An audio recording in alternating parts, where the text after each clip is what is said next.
ಬೇಕಾದರೆ ಮತ್ತೆ ಗ್ರಂಥದಲ್ಲಿ ನಾವು ಹೋಗಬೇಕಾಗುತ್ತೆ.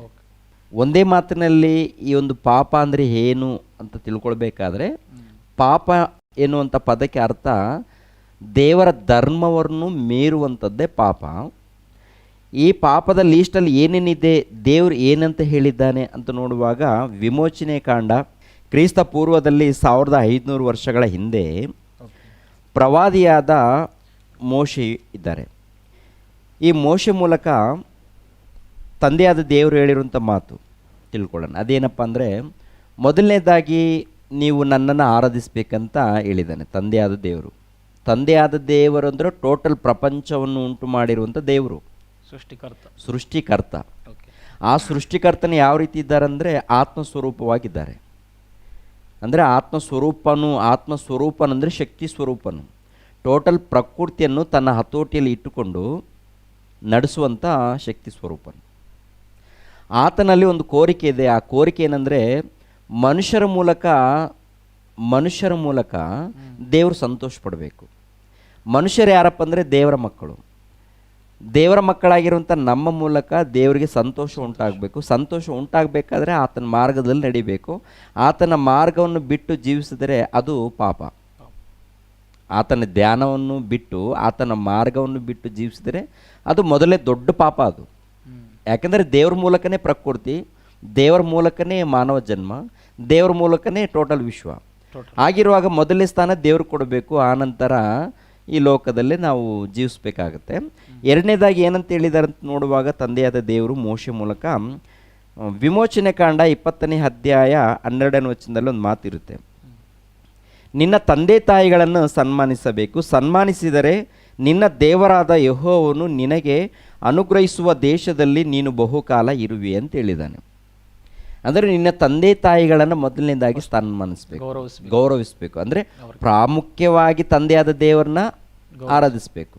ಎರಡನೇದಾಗಿ ಭೂಮಿ ಮೇಲೆ ಭೌತಿಕವಾದಂಥ ತಂದೆ ತಾಯಿಗಳನ್ನು ಗೌರವಿಸಬೇಕು, ಅವ್ರನ್ನ ಪ್ರೀತಿಸಬೇಕು.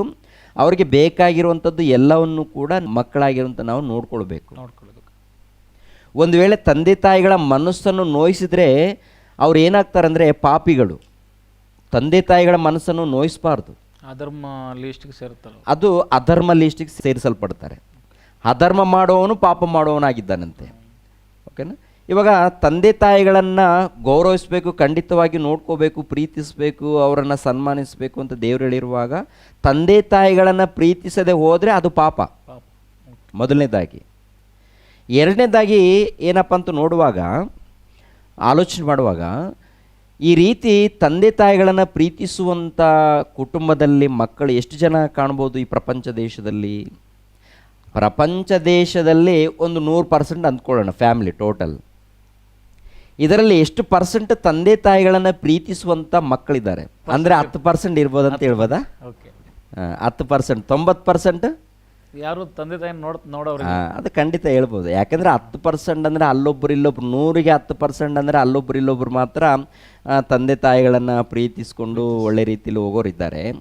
90% ತಂದೆ ತಾಯಿಗಳ ಮನಸ್ಸನ್ನು ನೋಯಿಸುವಂಥ ಮಕ್ಕಳೇ ಇದ್ದಾರಂತ ಈ ಮಾನವ ಸಮಾಜದಲ್ಲಿ ನಮ್ಗೆ ಗೊತ್ತಾಗ್ತದೆ. ಯಾಕೆಂದರೆ ವಾತಾವರಣ ನೋಡ್ತಾ ಇದ್ದೀವಲ್ಲ, ವಾರ್ತೆಗಳಲ್ಲಿ ನೋಡ್ತಾ ಇದ್ದೀವಿ, ಪೇಪರ್ ನ್ಯೂಸ್ನಲ್ಲಿ ನೋಡ್ತಾ ಇದ್ದೀವಿ, ಯೂಟ್ಯೂಬ್ ಕಾರ್ಯಕ್ರಮ ಇಲ್ಲಾಂದರೆ ಸೀರಿಯಲ್ ಎಲ್ಲ ನೋಡ್ತಾ ಇದ್ದೀವಿ, ಮೀಡಿಯಾದಲ್ಲಿ.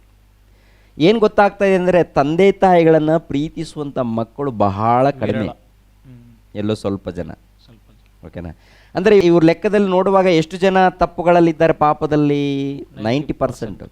ಇನ್ನು 10% ಎಲ್ಲೋ ಅಲ್ಲೊಬ್ರು ಇಲ್ಲೊಬ್ರು ಮಾತ್ರ ಒಳ್ಳೆ ತಂದೆ ತಾಯಿಗಳನ್ನು ಪ್ರೀತಿಸುವಂಥವ್ರು ಇದ್ದಾರೆ. ಎರಡನೇದಾಗಿ ನೋಡುವಾಗ ದೇವರು ಹೇಳುವಂಥ ಮಾತು, ನರಹತ್ಯೆ ಮಾಡಬಾರ್ದು ಅಂತ ಹೇಳಿದ್ದಾರೆ 13ನೇ ವಚನದಲ್ಲಿ.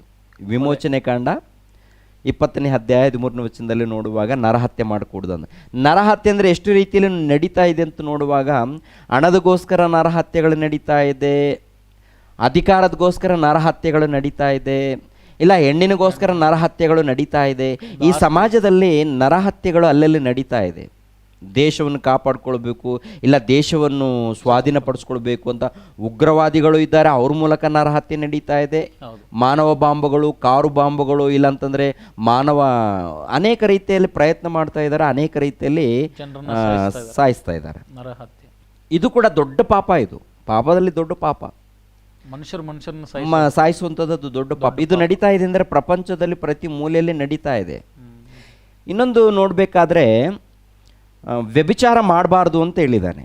14ನೇ ವಚನದಲ್ಲಿ ನೋಡುವಾಗ ವ್ಯಭಿಚಾರ ಮಾಡಬಾರ್ದು ಅಂತ ಬೈಬಲ್ ಗ್ರಂಥದಲ್ಲಿ ಇದೆ. ವ್ಯಭಿಚಾರ ಅಂದರೆ ನೋಡಿ, ಹಣದಗೋಸ್ಕರ ತಮ್ಮ ದೇಹವನ್ನು ಮಾರಿಕೊಂಡು ವ್ಯಭಿಚಾರದ ಗುಂಪಿಗೆ ಸೇರಿದವರು ಒಂದು ಟೀಮು, ಇದೊಂದು ಗುಂಪು. ಇನ್ನೊಂದು ರೀತಿಯಲ್ಲಿ ನೋಡುವಾಗ ಗಂಡನು ಇದ್ದರೂ ತಪ್ಪು ದಾರಿಯಲ್ಲಿ, ಅಂದರೆ ಗಂಡನು ಇದ್ದರೂ ತಪ್ಪು ದಾರಿಯಲ್ಲಿ ವ್ಯಭಿಚಾರ ಮಾಡೋರು, ತಿಳಿಲಾರದೆ ಮಾಡೋರು ಕೂಡ ತುಂಬ ಜನ ಲೀಸ್ಟ್ ಇದ್ದಾರೆ. ಅದೇ ಪ್ರಕಾರ ಹೆಂಡತಿ ಇದ್ದರೂ ಗಂಡನು ತಪ್ಪು ದಾರಿಯಲ್ಲಿ ನಡೆಯೋನಿದ್ದಾನೆ ಬೇರೆ ಸಂಬಂಧ ಇಟ್ಕೊಂಡು. ಅಂದರೆ ಇದು ಕೂಡ ನೋಡ್ತಾ ಇದ್ದರೆ ಒಂದು ರೀತಿಯಲ್ಲಿ ಸಮಾಜದಲ್ಲಿ ಹಣದಗೋಸ್ಕರ ಇಲ್ಲ ತಮ್ಮ ಬದುಕನ್ನು ಬದುಕಲಿಕ್ಕೆ ಈ ರೀತಿ ವ್ಯಭಿಚಾರ ಟೀಮಲ್ಲಿ ಇದ್ದಾರೆ. ಎರಡನೇದಾಗಿ ತಿಳಿಲಾರದೆ ಈ ರೀತಿ ಮಾಡೋರು ಕೂಡ ಇದ್ದಾರೆ, ಸುಖದಗೋಸ್ಕರ.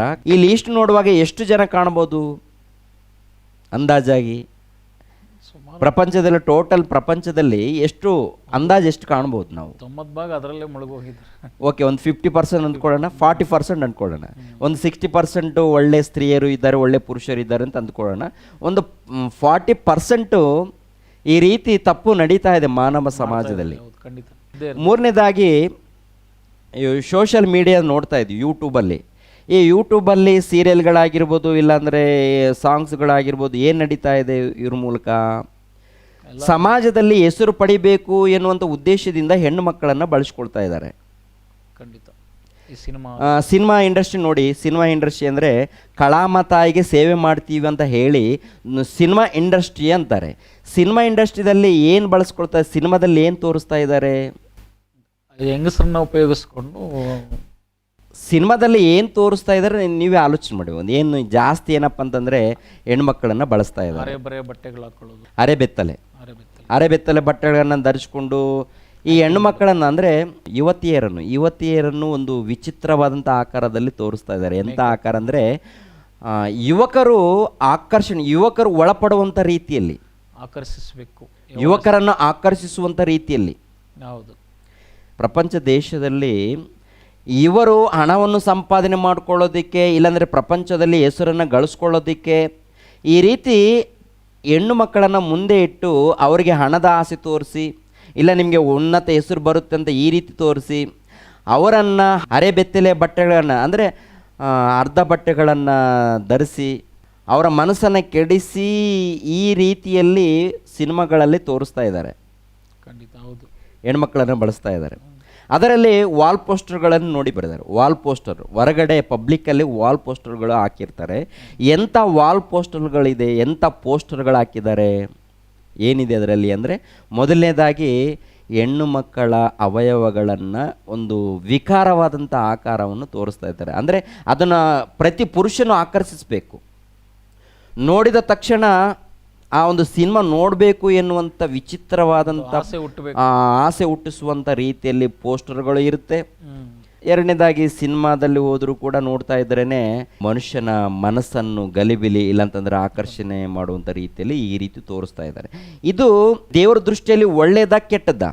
ದೇವರ ದೃಷ್ಟಿಯಲ್ಲಿ ನೀವು ಹೇಳೋ ಪ್ರಕಾರ ಕೆಟ್ಟದಾಗಿ. ಅಂದರೆ ನೋಡಿ, ಭಯಂಕರವಾದಂಥ ಪಾಪ ಅದು, ಭಯಂಕರವಾದಂಥ ಪಾಪ ಅಲ್ವಾ ರೀ? ಅಂದರೆ ಅಲ್ಲಿ ಏನಪ್ಪ ಅಂದರೆ ಭಕ್ತಿ ಹುಟ್ಟುವಂಥ ಕಾರ್ಯಕ್ರಮಗಳೇನಿಲ್ಲ. ಅಂದರೆ ಮನುಷ್ಯನಿಗೆ ಕೋರಿಕೆಗಳು ಹುಟ್ಟುವಂಥ ಕಾರ್ಯಕ್ರಮಗಳು ಇದೆ, ಹೆಣ್ಣಿನ ಆಸೆ. ಈ ರೀತಿ ಹುಟ್ಟಿದಾಗ ಏನಪ್ಪ ಅಂತಂದರೆ ಮನುಷ್ಯನ ಕೆಟ್ಟ ಹೋಗ್ತಾ ಇದ್ದಾನೆ ವಿನಃ, ಮನುಷ್ಯನೇನಪ್ಪ ಅಂತಂದರೆ ಕೆಟ್ಟ ಆಲೋಚನೆಯಲ್ಲಿ ಹೋಗ್ತಾ ಇದ್ದಾನೆ ವಿನಃ ಭಕ್ತಿಯ ಆಲೋಚನೆ ಇಲ್ಲ. ಖಂಡಿತ. ಎರಡನೇದಾಗಿ ಮನುಷ್ಯನನ್ನು ಯಾವ ರೀತಿ ಸಾಯಿಸಬೇಕು ಸಿನಿಮಾಗಳನ್ನು ನೋಡಿ ಕಲಿತಾ ಇದ್ದಾನೆ.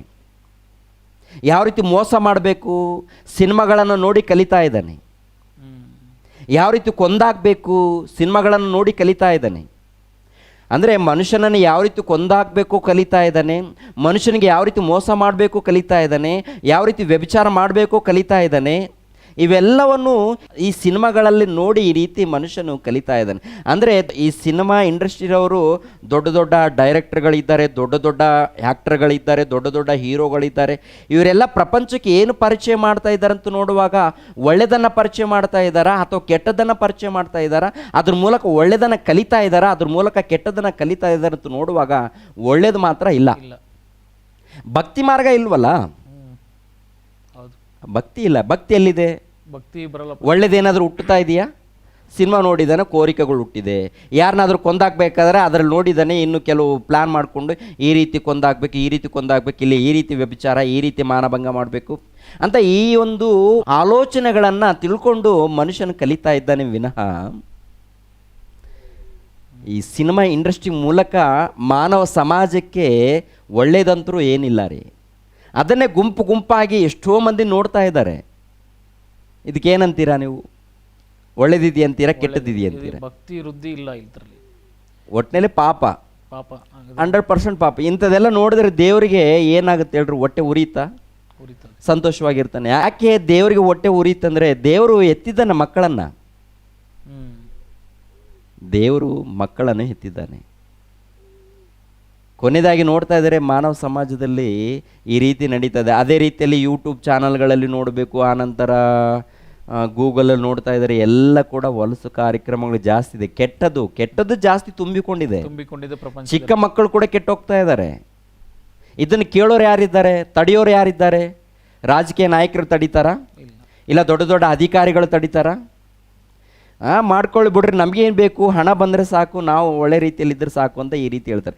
ಒಟ್ಟಿನಲ್ಲಿ ವ್ಯಭಿಚಾರ ಎನ್ನುವಂಥದ್ದು ಹಣದಗೋಸ್ಕರ ತಮ್ಮ ದೇಹವನ್ನು ಮಾರಿಕೊಳ್ಳೋರು ಮಾತ್ರ ಅಲ್ಲ, ಅನೇಕ ಕಡೆ ನಡೀತಾ ಇದೆ. ಇವರು ಸಿನಿಮಾ ಇಂಡಸ್ಟ್ರಿಯಲ್ಲಿ ಕೂಡ ದೊಡ್ಡ ವ್ಯಭಿಚಾರನೇ ಇದು. ವ್ಯಭಿಚಾರದ ಫ್ಯಾಕ್ಟ್ರಿ ಅಂತ ಹೇಳ್ಬೋದು. ಇದು ಕಾರ್ಖಾನೆ, ದೊಡ್ಡದು ಕಾರ್ಖಾನೆ. ಸರಿ, ಇವಾಗ ನೋಡಿ, ಎತ್ತ ಮಕ್ಕಳನ್ನು ನಾವು ಹೊಲಸು ಕಾರ್ಯಕ್ರಮ ಮಾಡೋದಕ್ಕೆ ಬಿಡ್ತೀವ? ಎತ್ತ ಮಕ್ಕಳು ಇಲ್ಲ ಸಿನಿಮಾ ಇಂಡಸ್ಟ್ರಿಯಲ್ಲಿ ಇದ್ದಾರೆ, ಅವರ ಹೆಂಡತಿಯನ್ನು ದೇಹನ ತೋರಿಸ್ರಿ ಅಂತ ತೋರಿಸ್ತಾರ? ಹೆಂಡತಿಯರನ್ನು ಇಲ್ಲಾಂದ್ರೆ ಮಕ್ಕಳನ್ನು ದುಡ್ಡುಗೋಸ್ಕರ ಏನು ಬೇಕಾದ್ರೂ ಮಾಡ್ತಾ ಇದ್ದಾರೆ. ದುಡ್ಡುಗೋಸ್ಕರ ಕಸ ತಿನ್ನಂದ್ರು ಕೂಡ ತಿಂತಾರೆ. ಯಾರು ಹಾಳಾದ್ರೆ ನಮಗೇನು ಅಂತ. ಆದರೆ ಈ ಸಮಾಜದಲ್ಲಿ ಇವ್ರ ಮೂಲಕ ಏನಪ್ಪ ಅಂತಂದರೆ ಸಂತೋಷ ಪಡ್ಬೋದು, ಆನಂದ ಪಡ್ಬೋದು. ಆದರೆ ದೇವರು ನೊಂದುಕೊಳ್ತಾ ಇದ್ದಾನೆ. ದೇವರು ಯಾಕೆ ನೊಂದುಕೊಳ್ತಾ ಇದ್ದಾನೆ ಅಂದರೆ, ಭೂಲೋಕದಲ್ಲಿ ಹುಟ್ಟಿರುವಂಥ ಸರ್ವ ಮಾನವರು ದೇವರ ಮಕ್ಕಳು, ಈ ಭೂಲೋಕ ದೇವ್ರದ್ದು, ಆದ್ದರಿಂದ ದೇವ್ರು ನೊಂದುಕೊಳ್ತಾ ಇದ್ದಾನೆ. 4ನೇದಾಗಿ ನೋಡಬೇಕಾದ್ರೆ ಕದಿಯಬಾರದು ಅಂತ ಹೇಳಿದ್ದಾನೆ. ಕಳ್ತನ ಮಾಡಬಾರ್ದು ಅಂದರೆ ವ್ಯಭಿಚಾರ ಎನ್ನುವಂಥದ್ದು ಈ ದೊಡ್ಡ ಪಾಪ ಆದರೆ, ಈ ಪ್ರಪಂಚದಲ್ಲೂ ದೊಡ್ಡ ಪಾಪ ನಡೀತಾ ಇದ್ರೆ ಇನ್ನೊಂದು ಹೇಳಿದ್ದಾನೆ. ಏನಂತ ಹೇಳಿದ್ದಾನೆ ಅಂದರೆ, ನಿಮ್ಮಲ್ಲಿ ಕದಿಯಬಾರದು, ಇದು ಕೂಡ ದೊಡ್ಡ ಪಾಪ.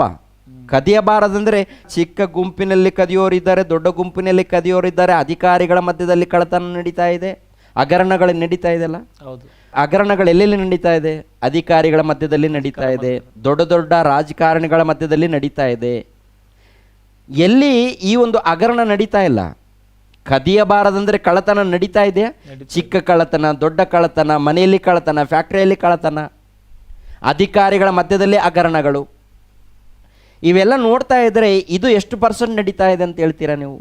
ನಡೀತಾ ಇದೆ ಒಂದು 40%. ಇದು ಕೂಡ ದೊಡ್ಡ %, ಇದು ಕೂಡ ಜಾಸ್ತಿ ಇದೆ, ಹೌದಲ್ವಾ? ಕದಿಯುವಂಥದ್ದು ಕೂಡ ಕಡಿಮೆ ಏನಿಲ್ಲ, ಎಲ್ಲ ಕಡೆ ನಡೀತಾ ಇದೆ. ಇಂಥದ್ದೆಲ್ಲ ನೋಡಿದಾಗ ದೇವರಿಗೆ ಬೆಂಕಿ ಬಿದ್ದ ಹಾಗೆ ಇರುತ್ತೆ. ಇನ್ನೊಂದು ಮಾತು ಹೇಳಿದ್ದಾರೆ. ಏನಂತ ಹೇಳಿದ್ದಾರೆ ಅಂದರೆ, ಮತ್ತೊಬ್ಬನ ಮೇಲೆ ಸುಳ್ಳು ಸಾಕ್ಷಿ ಹೇಳಬಾರ್ದು. ಮತ್ತೊಬ್ಬನ ಮೇಲೆ ಸುಳ್ಳು ಸಾಕ್ಷಿ ಹೇಳಬಾರ್ದು ಅಂತ ದೇವರು ಹೇಳಿದ್ದಾನೆ. ಮನುಷ್ಯರ ಮಧ್ಯದಲ್ಲಿ ಸುಳ್ಳು ಸಾಕ್ಷ್ಯಗಳು ಜಾಸ್ತಿ ಇದೆಯಾ ಅಥವಾ ಕಡಿಮೆ ಇದೆಯಾ? ಜಾಸ್ತಿ ಇದೆ. ಅಂದರೆ ಇನ್ನೊಬ್ಬರ ಮೇಲೆ ಸುಳ್ಳು ಸಾಕ್ಷಿ, ಟಿ ವಿ ಮೀಡಿಯಾದವ್ರು ಇದ್ದಾರೆ ನೋಡಿ, ಈ ಟಿ ವಿ ಮೀಡಿಯಾದವ್ರು ಏನು ಮಾಡ್ತಾರೆ ಅಂದರೆ, ನಡೆದಿರುವಂಥ ವಿಷಯಗಳು ಸ್ವಲ್ಪ ಇದ್ದರೆ ಇನ್ನು 20% ಇಲ್ಲ 50% ಅವ್ರ ಮೇಲೆ ತೋರಿಸಿ ಸುಳ್ಳು ಸಾಕ್ಷಿಗಳನ್ನು ಹೇಳಿ ಒಟ್ಟಿನಲ್ಲಿ ಪ್ರಪಂಚ ಹಾಳು ಮಾಡ್ತಾ ಇದ್ದಾರೆ. ಹೌದು, ಇವಾಗ ವಿಷಯ ನಡೆದಿರುವಂಥದ್ದು ಸ್ವಲ್ಪ, ಅದಕ್ಕೆ ಇನ್ನೂ ಸ್ವಲ್ಪ ಮಸಾಲ ಅದಿದು ಸೇರಿಸಿ ಪ್ರಜೆಗಳ ಮಧ್ಯದಲ್ಲಿ ನಮ್ಮ ಹೆಸರು, ನಮ್ಮ ಟಿ ವಿ ಚಾನಲ್ ಮೊದಲು ತೋರಿಸ್ತು, ನಮ್ಮದು ಶ್ರೇಷ್ಠ ದೊಡ್ಡ ಚಾನಲ್ ಅಂತ ಹೇಳ್ಕೊಂಡು ನಾವೇ ದೊಡ್ಡ ಚಾನಲ್ಗಳು, ನಾವೇ ತೋರಿಸಿದ್ದೀವಿ ಅಂತ ಹೇಳ್ಕೊಂಡು ಎಲ್ಲ ಸುಳ್ಳುಗಳೇ. ಏನೋ 10% 20% ಏನೋ ಸ್ವಲ್ಪ ನಿಜ ಇರುತ್ತೆ, 90% ಸುಳ್ಳಿದೆ. ಯಾಕೆಂದರೆ ನನ್ನ ಹತ್ರ ಆಧಾರಗಳಿದೆ, ಯಾರ ಹೆಸರು ಹೇಳ್ತಾ ಇಲ್ಲ, ನನ್ನ ಹತ್ರ ಆಧಾರಗಳಿದೆ, ತೋರಿಸ್ಬೇಕಾದ್ರೆ ದೊಡ್ಡ ಪಟ್ಟಿ ಇದೆ. ಅರ್ಧ ಟಿವಿ ಚಾನಲ್ಗಳಿಂದನೇ ತುಂಬ ಸುಳ್ಳು ಕಾರ್ಯಕ್ರಮ. ಇವಾಗ ನೋಡಿ, ಆ ಕೋರ್ಟಿನಲ್ಲಿ ಏನಾದರೂ ಎಲ್ಲರೂ ಸತ್ಯನೇ ಹೇಳ್ತಾ ಇದ್ದಾರಾ? ಕೋರ್ಟಿನಲ್ಲಿ ಕೇಸುಗಳು ನಡೀತಾ ಇದೆ ರೀ. ಈ ಪೊಲೀಸ್ ಸ್ಟೇಷನ್ಗಳೆಲ್ಲ ಆಗಿರ್ಬೋದು, ಕೋರ್ಟಿನಲ್ಲಿ ಆಗಿರ್ಬೋದು, ಇಲ್ಲಾದ್ರೂ ಗುಂಪಿನಲ್ಲಿ ಆಗಿರ್ಬೋದು, ಎಲ್ಲರೂ ಸತ್ಯ ಹೇಳ್ತಾರೆ, ಎಲ್ಲರೂ ಸುಳ್ಳು ಸಾಕ್ಷಿ. ಎಲ್ಲೋ ಒಂದು ಕಡೆ, ಅಲ್ಲೊಂದು ಇಲ್ಲೊಂದು ಕಡೆ ಮಾತ್ರ ಯಾರೋ ಒಂದು ಕಡೆ ಸತ್ಯ ಇರುತ್ತೆ ರೀ. 90% ಇದು ಕೂಡ ಸುಳ್ಳು ಸಾಕ್ಷಿ ನಡೀತಾ ಇದೆ. ಅಂದರೆ ಅಮಾಯಕರು ಬಲಿ ಆಗ್ತಾ ಇದ್ದಾರೆ. ಖಂಡಿತ. ಹೌದಂತೀರಿ ಇಲ್ವಂತೀರಾ? ಅದು ಕರೆಕ್ಟು, ಓಕೆನಾ? ಮತ್ತೇನಂತ ಹೇಳಿದಾರೆ ಅಂತ ನೋಡುವಾಗ ಮತ್ತೊಬ್ಬನ ಮನೆಯನ್ನು ಆಶಿಸಬಾರದು ಅಂತ ಹೇಳಿದ್ದಾನೆ. ಮತ್ತೊಬ್ಬನ ಮನೆಯನ್ನು ಆಶಿಸಬಾರ್ದು ಅಂದರೆ ಇನ್ನೊಬ್ಬರ ಆಸ್ತಿಯನ್ನು ಆಶಿಸಿ ಆಕ್ರಮಿಸ್ಕೊಳ್ಳೋದಕ್ಕೆ ಪ್ಲಾನ್ ಮಾಡ್ತಾ ಇರ್ತಾನೆ ಮನುಷ್ಯ. ಹೌದು. ಮತ್ತೆ ಇನ್ನೊಂದು ಮಾತು ಹೇಳಿದ್ದಾನೆ, ಮತ್ತೊಬ್ಬನ ಹೆಂಡತಿ ಆಗಿರ್ಬೋದು, ಗಂಡಾಳು, ಹೆಣ್ಣಾಳು, ಎತ್ತು, ಕತ್ತೆ ಮುಂತಾದ ಯಾವುದನ್ನು ಆಶಿಸಬಾರದು ಅಂತ ಹೇಳಿದ್ದಾನೆ. ಅಂದರೆ ಇನ್ನೊಬ್ಬರ ಹೆಂಡತಿಯನ್ನು ಆಶಿಸಬಾರ್ದು, ಇನ್ನೊಬ್ಬರ ಏನಾದರೂ ಇದ್ರೂ ಆಶಿಸಬಾರ್ದು. ಒಟ್ಟಿನಲ್ಲಿ ನೀವು ಕಷ್ಟಪಟ್ಟು ದುಡಿದು ಒಳ್ಳೆ ರೀತಿಯಲ್ಲಿ ಭಕ್ತಿಯಿಂದ ಜೀವಿಸ್ಬೇಕನ್ನೋದೇ ದೇವರ ಉದ್ದೇಶ. ಅದ್ರಗೋಸ್ಕರ ಮಾನವ ಜನ್ಮ. ಇನ್ನೊಬ್ಬರ ವಸ್ತು ನಮ್ಗೆ ಬೇಡ ಅನ್ನೋ ಥರ. ಒಟ್ಟಿನಲ್ಲಿ ಇನ್ನೊಬ್ಬರ ವಸ್ತು ತಂಟಿಗೆ ಹೋಗಬೇಡ, ಇನ್ನೊಬ್ಬರ ಹೆಂಡತಿ ತಂಟಿಗೆ ಹೋಗಬೇಡ. ಒಟ್ಟಿನಲ್ಲಿ ನಿನ್ನ ಭಕ್ತಿಯಲ್ಲಿ ನೀನು ನಡಿಬೇಕು, ಒಳ್ಳೆ ರೀತಿಯಲ್ಲಿ ನೀನು ಜೀವಿಸ್ಬೇಕು ಅಂತ ಇದು ದೇವರ ಉದ್ದೇಶ. ಈ ಉದ್ದೇಶದ ಪ್ರಕಾರ ಎಲ್ಲೆಲ್ಲಿ ಒಳ್ಳೆ ರೀತಿಯಲ್ಲಿ ಇದ್ದಾರೆ ತೋರಿಸಿ. ಕಡಿಮೆ ಎಷ್ಟು ಜನ ತೋರಿಸ್ತೀರಾ? 100 ಜನರಲ್ಲಿ. ಇವೆಲ್ಲ ಲೀಸ್ಟ್ ಕೊಟ್ಟಿದ್ದಾರಲ್ಲ ದೇವರು, ಇವೆಲ್ಲ ದೊಡ್ಡ ದೊಡ್ಡ ಪಾಪಗಳು. ಇದು ಬಿಟ್ಟರೆ ಇನ್ನು ಏನು ನಡೀತಾ ಇದೆ ಅಂತ ನೋಡುವಾಗ ಕಲ್ಮಶ ನಡೀತಾ ಇದೆ. ಏನು ಕಲ್ಮಶ ಅಂದರೆ ಆಹಾರ ಪದಾರ್ಥಗಳಲ್ಲಿ, ಡೂಪ್ಲಿಕೇಟ್ ಆಹಾರ ಪದಾರ್ಥಗಳಲ್ಲಿ ಎಷ್ಟು ಕಲ್ಮಶ ನಡೀತಾ ಇದೆ? ಎಲ್ಲ ಕಲ್ತಿ ಅಂತೀರಾ? ಕಲ್ತಿನೇ. ಹಾಲಿನಲ್ಲಿ ಕಲ್ತಿದೆ ಇಲ್ಲ ಅಂತ ಹೇಳ್ತೀರಾ? ನೀರು ಹಾಕ್ತಾರೆ, ಅದೇ ಹಾಲಿನಲ್ಲಿ ದೊಡ್ಡ ಕಲ್ತಿ. ಕೊನೆಯದಾಗಿ ನೀರಿನಲ್ಲಿ ಕೂಡ ಕಲ್ತಿ ನಡೀತಾ ಇದೆ. ನೀರಿನಲ್ಲಿ ಕಲ್ತಿ ಇದೆ, ಹಾಲಿನಲ್ಲಿ ಕಲ್ತಿ ಇದೆ, ತಿನ್ನುವಂಥ ಆಹಾರ ಪದಾರ್ಥಗಳಲ್ಲಿ ಕಲ್ತಿ ಇದೆ, ತರಕಾರಿಯಲ್ಲಿ ಕಲ್ತಿ ನಡೀತಾ ಇದೆ. ಎಲ್ಲ ಕಡೆ ನೋಡ್ತಾ ಇದ್ರೆ ಒಟ್ಟಿನಲ್ಲಿ ಯಾರು ಸತ್ರು ಪರವಾಗಿಲ್ಲ, ನಾನು ಸುಖವಾಗಿರಬೇಕು ಎನ್ನುವಂಥ ಉದ್ದೇಶದಿಂದ ಬಿಸ್ನೆಸ್ ಡೆವಲಪ್ ಆಗಬೇಕು, ಜನರನ್ನು ಆಕರ್ಷಿಸಿಕೊಳ್ಳೋದಕ್ಕೆ ಒಟ್ಟಿನಲ್ಲಿ ಕಲರ್ ಚೆನ್ನಾಗಿರಬೇಕು, ರೂಪ ಚೆನ್ನಾಗಿರಬೇಕು, ಒಳ್ಳೆ ರೀತಿ ಕಾಣಬೇಕು, ನಮ್ಮ ವಸ್ತುಗಳನ್ನು ಖರೀದಿ ಮಾಡಬೇಕು ಅನ್ನೋ ಭಾವನೆಯಲ್ಲಿದ್ದಾರೆ. ಎಲ್ಲ ಒರಿಜಿನಲ್ ಇಲ್ಲ, ಎಲ್ಲ 90%. ಇದು ಕೂಡ 90% ಡೂಪ್ಲಿಕೇಟ್ ಇದೆ ವಸ್ತುಗಳಲ್ಲಿ. ಏನು ಹೇಳ್ತಾರೆ ಇದಕ್ಕೆ? ಇದೇ ಅಲ್ವಾ ಪ್ರಪಂಚದಲ್ಲಿ ನಡೀತಾ ಇಲ್ವಾ? ಮತ್ತು ಇದೆಲ್ಲ ಪಾಪ ಅಂತೀರಾ ಅಥವಾ ದೇವರ ದೃಷ್ಟಿಯಲ್ಲಿ ಮಾತ್ರ ಪಾಪ? ಯಾಕೆಂದರೆ ಮನುಷ್ಯರ ದೃಷ್ಟಿಯಲ್ಲಿ ನಾವು ರೈಟ್ ಅಂದ್ಕೊಳ್ತಾರೆ ಎಲ್ಲರೂ ಕೂಡ. ಮನುಷ್ಯರ ದೃಷ್ಟಿಯಲ್ಲಿ ಏನು ಅಂದ್ಕೊಳ್ತಾರೆ ಅಂದರೆ, ಏನ್ರಿ ನಾವು ಬದುಕಬೇಕ್ರಿ, ಅದಕ್ಕೆ ನಾವು ಮಾಡ್ತಾ ಇದ್ವಿ, ತಪ್ಪೇನಿದೆ ರೀ ಅಂತ ಮನುಷ್ಯರು ಅಂದ್ಕೋಬೋದು. ಆದರೆ ದೇವ್ರು ಮಾತ್ರ ಹೆಜ್ಜೆಯಲ್ಲಿ ಪ್ರತಿ ಮನುಷ್ಯನನ್ನು ಹಿಡಿತಾನೆ. ದೇವ್ರು ಮಾತ್ರ ಬಿಡೋದಿಲ್ಲ. ಯಾಕೆಂದರೆ ದೇವ್ರು ಕೊಟ್ಟಿದ್ದು ಜನ್ಮ ಏನಪ್ಪ ಅಂದರೆ, ನೀನು ಒಳ್ಳೆಯವನಾಗಬೇಕು, ಭಕ್ತನಾಗಬೇಕು, ಪರಿಶುದ್ಧನಾಗಬೇಕು, ನೀತಿವಂತನಾಗಿ ಜೀವಿಸ್ಬೇಕು. ಅದಕ್ಕೋಸ್ಕರನೇ ನಾನು ನಿನಗೆ ಜನ್ಮ ಕೊಟ್ಟಿದ್ದೀನಿ, ತಾಯಿಯ ಗರ್ಭದಲ್ಲಿ ನಿಲ್ಲಿಸಿದ್ದೀನಿ, ಆಕಾರವನ್ನು ಕೊಟ್ಟಿದ್ದೀನಿ ಅಂತ ದೇವ್ರು ಹೇಳ್ತಾ ಇದ್ದಾರೆ. ದೇವರು ಶುದ್ಧವಾಗಿರಬೇಕು ಅಂತ ದೇವರು ಬಯಸ್ತಾರೆ, ಹೇಳ್ತಾ ಇದ್ದಾರೆ. ಒಟ್ಟಿನಲ್ಲಿ ಏನಪ್ಪ ಅಂದರೆ, ಪ್ರಪಂಚ ದೇಶದಲ್ಲಿ ಪಾಪ ನಡೀತಾ ಇದೆ.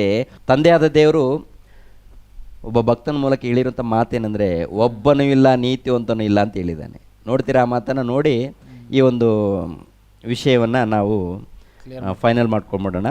ರೋಮಾಪುರದವರಿಗೆ ಬರೆದ ಪತ್ರಿಕೆ 3ನೇ ಅಧ್ಯಾಯ 11ನೇ ವಚನದಲ್ಲಿ ಇರುತ್ತೆ. ನೋಡಿ ಅದು ಎಷ್ಟು ಅದ್ಭುತವಾದಂಥ ಮಾತು. ಇದು ಕ್ರಿಸ್ತ ಪೂರ್ವದಲ್ಲಿ ಯೆಶಾಯನ ಮೂಲಕ ಹೇಳಿರುವಂಥ ಮಾತು. ಮತ್ತೆ ಅದನ್ನು ನೆನಪಿಗೆ ತರ್ತಾ ಇದ್ದಾನೆ. ನೀತಿವಂತನೂ ಇಲ್ಲ ಎಲ್ಲಿದೆ ಅಂದರೆ, ರೋಮಾಪುರದವರಿಗೆ ಬರೆದ ಪತ್ರಿಕೆ 3ನೇ ಅಧ್ಯಾಯ 10ನೇ ವಚನ ಮೇಲೆ ಮಾತು. ನೀತಿವಂತನೂ ಇಲ್ಲ, ಒಬ್ಬನಾದರೂ ಇಲ್ಲ, ತಿಳುವಳಿಕೆ ಉಳ್ಳವನೂ ಇಲ್ಲ, ದೇವರನ್ನು ಹುಡುಕುವವನೂ ಇಲ್ಲ. ಎಲ್ಲರೂ ದಾರಿ ತಪ್ಪಿ ನಡೆಯುತ್ತಾರೆ, ಎಲ್ಲರೂ ಕೆಲಸಕ್ಕೆ ಬಾರದವರು, ಒಳ್ಳೆಯದನ್ನು ಮಾಡುವವನಿಲ್ಲ, ಒಬ್ಬನಾದರೂ ಇಲ್ಲ. ಅವರ ಗಂಟಲು ತೆರೆದಿರುವ ಸಮಾಧಿಯಾಗಿದೆ. ಅವರು ನಾಲಿಗೆಯಿಂದ ವಂಚನೆಯ ಮಾತುಗಳನ್ನಾಡುತ್ತಾರೆ. ಅವರ ತುಟಿಗಳ ಹಿಂದೆ ಹಾವಿನ ವಿಷವದೆ. ಅವರ ಬಾಯಿ ಶಾಪದಿಂದಲೂ ಕ್ರೋಧದ ಮಾತುಗಳಿಂದಲೂ ತುಂಬಿಹದೆ. ಅವರ ಕಾಲುಗಳು ರಕ್ತವನ್ನು ಸುರಿಸಲು ಆತುರಪಡುತ್ತವೆ. ಅವರು ಹೋದ ದಾರಿಗಳಲ್ಲಿ ನಾಶ ಸಂಕಟಗಳು ಉಂಟಾಗುತ್ತವೆ. ಸಮಾಧಾನದ ಮಾರ್ಗವನ್ನೇ ಅರಿಯರು. ಅವರ ಕಣ್ಣೆದುರಿಗೆ ದೇವರ ಭಯವೇ ಇಲ್ಲ. ನೋಡಿದ್ರೆ ಇದೆಲ್ಲ ಯಾವಾಗ ಹೇಳಿದ್ದು? ಕ್ರಿಸ್ತ ಪೂರ್ವದಲ್ಲಿ ಯೆಶಾಯನ ಮೂಲಕ ಹೇಳಿರುವಂಥ ಮಾತು. ಮತ್ತೆ 1ನೇ ಶತಮಾನದಲ್ಲಿ ಅಪೊಸ್ತಲನಾಗಿರುವಂಥ ಪೌಲನ್ ಅಂತಿದ್ದಾನೆ, ಅವ್ರ ಮೂಲಕ ಸಮಾಜಕ್ಕೆ ಎಚ್ಚರಪಡಿಸ್ತಾ ಇದ್ದಾರೆ. ಅಂದರೆ ಮಾತು ಕೂಡ, ಮಾತಿನಲ್ಲಿ ಕೂಡ ಮನುಷ್ಯನನ್ನು ತನ್ನ ಹತೋಟಿಗೆ ತೊಗೊಳ್ಬೇಕಂತ ಸಿಹಿ ಮಾತುಗಳನ್ನ ಆಡ್ತಾ ಇರ್ತಾನೆ. ಅಂದರೆ ನೋಡೋದಕ್ಕೆ ಹೆಂಗಿರ್ಬೇಕಂದ್ರೆ ಮೃದುವಾಗಿರುತ್ತೆ. ಅಬ್ಬ ಎಷ್ಟು ಒಳ್ಳೆಯನಪ್ಪ ಅನ್ಬೇಕು, ಅಷ್ಟು ಒಳ್ಳೆ ರೀತಿಯಲ್ಲಿ ಮಾತಾಡ್ತಾರೆ. ಆದರೆ ಒಳಗಡೆ ಹಾವಿನ ವಿಷ ತುಂಬಿಕೊಂಡಿದ್ದಾರಂತೆ.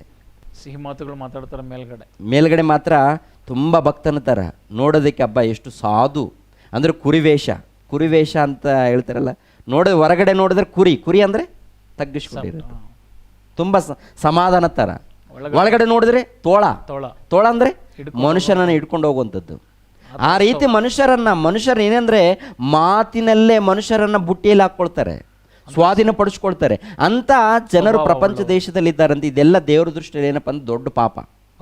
ಅಂದರೆ ಎಲ್ಲ ಕಡೆ ನೋಡುವಾಗ ನೀತಿವಂತನಿಲ್ಲ, ಒಬ್ಬನೂ ಇಲ್ಲ, ಯಾರನ್ನು ನೋಡಿ ನಾನು ಸಮಾಧಾನವಾಗಿರಬೇಕು ಅಂತ ದೇವರು ನೊಂದುಕೊಳ್ತಾ ಇದ್ದಾನೆ. ದೇವರು ನೊಂದುಕೊಳ್ತಾ ಇದ್ದಾನೆ. ಏನಂತಾರೆ ಇದಕ್ಕೆ? ಪಾಪ ಎಷ್ಟು ಇನ್ನೆಷ್ಟು ತೋರಿಸ್ಬೇಕು ಪಾಪದಲ್ಲಿ? ಕ್ಲಬ್ಬಲ್ಲಿ ಏನು ನಡೀತಾ ಇದೆ? ಕ್ಲಬ್ನಲ್ಲಿ ಏನು ನಡೀತಾ ಇದೆ? ಪಬ್ನಲ್ಲಿ ಏನು ನಡೀತಾ ಇದೆ? ಎಲ್ಲ ದುಡ್ಡಿಗೋಸ್ಕರ ಈ ಸಮಾಜದಲ್ಲಿ ಏನು ನಡೀತಾ ಇದೆ? ಯಾವ ದೇಶದಲ್ಲಿ? ಅಮೇರಿಕಾ, ಇಟಲಿ ದೇಶ, ಆಮೇಲೆ ಚೈನಾ ದೇಶ, ಭಾರತ ದೇಶ, ಎಲ್ಲ ದೇಶಗಳಲ್ಲಿ ಪಾಪ ಇಲ್ಲ ಅಂತೀರಾ? ಎಲ್ಲ ದೇಶ ನಮ್ಮ ದೇಶದಲ್ಲಿ ಪಾಪ ನಡೀತಾ ಇಲ್ವಂತೀರಾ? ಇದೆ ಫಸ್ಟ್ ಎಲ್ಲ ದೇಶದಲ್ಲೂ ಈ ಕಾರ್ಯಕ್ರಮಗಳು ನಡೀತಾನೆ ಇದೆ. ಅದಕ್ಕೆ ಕೋಪ ಬರುತ್ತೆ. ಕೋಪ ಬಂದಾಗ ಏನು ಮಾಡ್ತಾರೆ ಅಂದರೆ ಉಗ್ರತೆಗಳು, ದೇವರ ಉಗ್ರತೆ ಬಂದಾಗ ಸುನಾಮಿ, ಜಲಪ್ರಳಯ, ಭೂಕಂಪ, ಇಲ್ಲಂತಂದರೆ ಆ ರೋಗ ಈ ರೋಗ ಎಲ್ಲ ಉಟ್ಕೊಳ್ಳುತ್ತೆ. ದೇವ್ರ ಕೋಪ ಬಂದಾಗ ಇವೆಲ್ಲ ಕಾಣಿಸ್ಕೊಳ್ತವೆ. ಅದು ಖಂಡಿತ. ಓಕೆ ಬಸ್, ಈ ಪಾಪ ಅಂತಂದರೆ ಏನಂತ ಭಾಳ ವಿವರವಾಗಿ ದೇವರ ವಾಕ್ಯದ ಮೂಲಕ ತಿಳಿಸ್ಕೊಟ್ಟಿದ್ದೀರಾ. ಇದಕ್ಕೆ ಪಾಪ ಪರಿಹಾರ ಯಾವ ಥರ ಕಂಡುಕೊಳ್ಬೋದು? ಪಾಪಕ್ಕೆ ಇದಕ್ಕೆ ಕೊನೆ ಇಲ್ವಾ? ಇದು ದೇವರು ಆಲೋಚನೆ ಏನಿದೆ ಅದರ ಬಗ್ಗೆ ಸ್ವಲ್ಪ ಸ್ಪಷ್ಟನೆ ನೋಡಿ. ಭೂಮಿ ಮೇಲೆ ಎಲ್ಲರೂ ಪಾಪ ಮಾಡ್ತಾ ಇದ್ದಾರೆ, ದೇವ್ರಿಗೆ ಗೊತ್ತು. ಭೂಮಿ ಮೇಲೆ ಎಲ್ಲರೂ ಪಾಪ ಮಾಡ್ತಾ ಇದ್ದಾರೆ, ದೇವ್ರಿಗೆ ಗೊತ್ತು. ಓಕೆ. ಆದರೆ ದೇವರು ಒಂದು ಅವಕಾಶವನ್ನು ಕಲ್ಪಿಸಿಕೊಟ್ಟಿದ್ದಾನೆ. ತಂದೆಯಾದ ಪರಮಾತ್ಮನಿದ್ದಾನೆ, ಆತನ ಒಂದು ಅವಕಾಶವನ್ನು ಕಲ್ಪಿಸಿಕೊಟ್ಟಿದ್ದಾನೆ. ಏನಪ್ಪ ಅವಕಾಶ ಅಂದರೆ, ದೇವರು ತನ್ನ ಮಗನಾಗಿರುವಂಥ ಯೇಸು ಕ್ರಿಸ್ತನನ್ನು ಭೂಲೋಕಕ್ಕೆ ಕಳಿಸಿದ್ದಾನೆ. ಎಲ್ಲರೂ ಪಾಪದಲ್ಲಿದ್ದಾರೆ, ಪಾಪದ ಮಾರ್ಗದಲ್ಲಿ ನಡೀತಾ ಇದ್ದಾರೆ. ಅವರಿಗೆ ಸತ್ಯದ ಮಾರ್ಗವನ್ನು ತಿಳಿಸ್ಕೊಡ್ಬೇಕು. ಆದ್ದರಿಂದ ನನ್ನ ಮಗನಾಗಿರುವಂಥ ನೀನು ಅಂದರೆ ಯೇಸು ಕ್ರಿಸ್ತ, ನೀನು ಹೋಗಪ್ಪ, ಹೋಗಿ ನನ್ನ ಮಾರ್ಗವನ್ನು ತಿಳಿಸ್ಕೊಡು ಅಂತ ತಂದೆಯಾದ ದೇವರು ಹೇಳಿದಗೋಸ್ಕರ ಯೇಸು ಕ್ರಿಸ್ತನ ಭೂಲೋಕಕ್ಕೆ ಬಂದಿದ್ದಾರೆ. ದೇವರು ಕಳಿಸ್ಕೊಟ್ಟಿದ್ದಾರೆ. ತಂದೆಯಾದ ದೇವರೇ ಯೇಸು ಕ್ರಿಸ್ತನ ಕಳಿಸ್ಕೊಟ್ಟಿದ್ದಾರೆ. ತಂದೆಯಾದ ದೇವರಂದರೆ ಪರಮಾತ್ಮನು. ಯೇಸು ಕ್ರಿಸ್ತರು ಯಾರು ಅಂದರೆ ಪರಮಾತ್ಮನ ಮಗನು. ದೇವರ ಮಗನು. ಈತನ ಮೂಲಕ ಏನಿದೆ ಅಂದರೆ ಪಾಪ ಕ್ಷಮಾಪಣೆ ಇದೆ. ಅಂದರೆ ಮನುಷ್ಯನು ಮಾಡಿರುವಂಥ ಪಾಪಗಳಿಗೆ